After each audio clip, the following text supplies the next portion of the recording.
احكي لنا انت كيف حالك اليوم؟ الحمد لله بعد ما توصلت بداك الخبر بان الفريق ديال ريال مدريد هضر عليه، الحمد لله وليت شويه.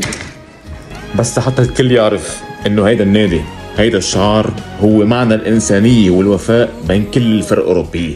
هيدا الطفل يلي فقد أهله بالمغرب وعائلته بأكملها، نادي ريال مدريد أرسل له دعوة مش لحتى يطلع يحضر مباراة ولا حتى يشوف لعيبة، بل حتى يتعلم بمدارس مدريد مجانا، بس لتشوفوا معنى الوفاء والإنسانية اللي عند هيدا النادي. مش أول مرة، قبل بمرة أيضا الطفل اللبناني الشهير يلي اسمه حيدر لما فقد عائلته خلال الانفجار اجى نادي ريال مدريد وقف جنبه وطلعوا على النادي لحتى يقابل قدوته كريستيانو رونالدو. شوف الفرحة والبكاء بهيدي اللحظة. نادي ريال مدريد ترفع لكم القبعة بكل معنى الكلمة.